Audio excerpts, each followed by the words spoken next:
안녕하세요. 오늘은 화단 옆에 잠깐 나왔습니다. 화단 옆에 나왔는데요. 오늘 보실 식물은 나무입니다. 나무인데 이렇게 요 나무 같은 경우는요, 느릅나무입니다. 느릅나무인데 느릅나무에서도 이렇게 코르크층이 발달되어 있는 그런 나무예요. 요 코르크층이 꼭 화살나무처럼 코르크층이 이렇게 발달되어 있죠. 그래서 요거를 보면 이렇게 이거를 떼보면 이렇게 코르크층이 이렇게 부서집니다. 요거는 예전에는 홍느릅나무라고 불렀는데요. 지금 그냥 느릅나무로 통합을 했습니다.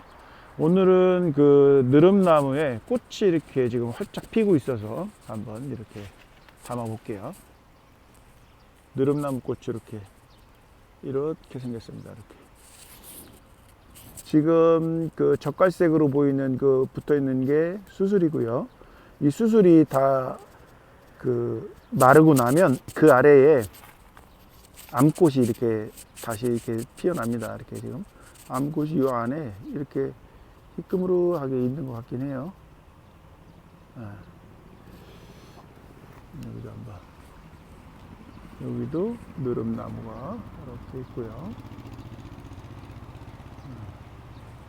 느릅나무가 지금은 보면 이게 구별하기가 쉽지가 않아요.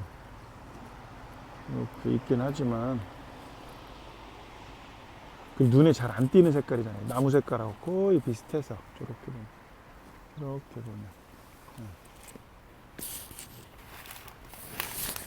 이렇게 보면 그죠?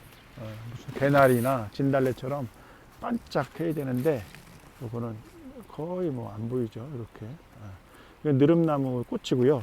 느릅나무 같은 경우는 한 3월 정도나 3월 말, 4월 요때 꽃을 피우죠. 지금은 이게 제가 산에서 받은 나무가 있는데 그 느릅나무는 아직 꽃망울도 안 보이더라고요. 그래서 조금 더 있어야 보일 것 같고, 요거는 이제 화단에서 옮겨 심은 지는 꽤 된 것 같아요. 이렇게 큰 거 보면 화단에 옮겨 심은 건데 꽃이 일찍 폈습니다.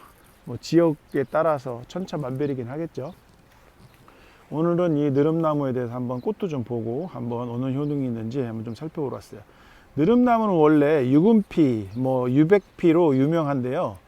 유금피 문헌상의 그 나눔을 보면 유금피, 유백피 같은 경우는 비술나무의 그 껍질을 말합니다. 그런데 요거는 그냥 느릅나무라든지 참느릅나무는 낙유피라고 그래가지고 이름이 따로 있어요. 약재명이. 근데 두 가지 약재를 비교해서 그 효능을 살펴봤을 때는 거의 유사합니다.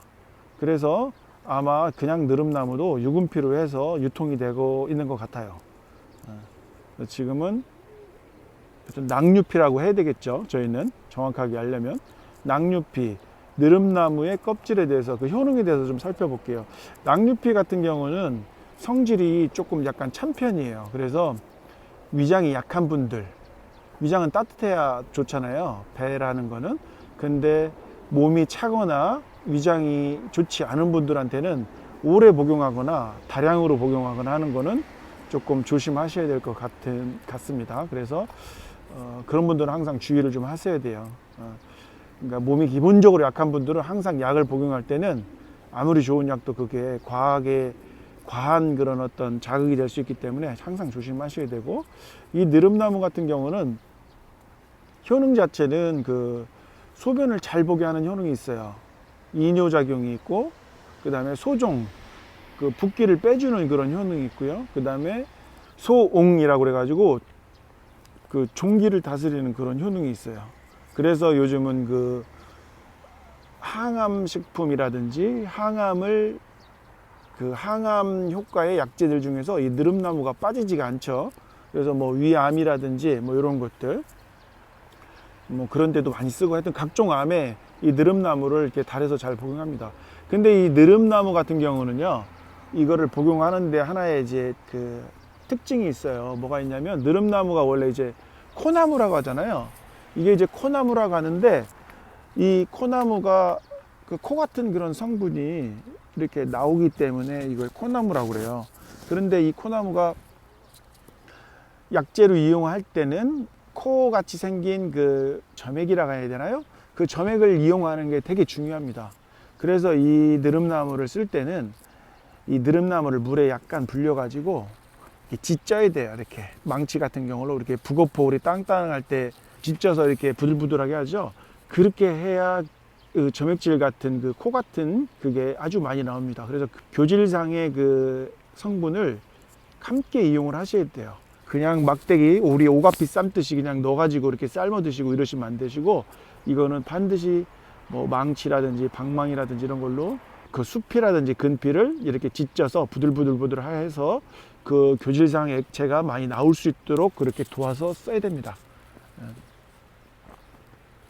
느릅나무 꽃을 한번 잘 보시고 느릅나무를 어떻게 사용하는지도 좀 잘 확인하시고 하시면 좋을 것 같아요.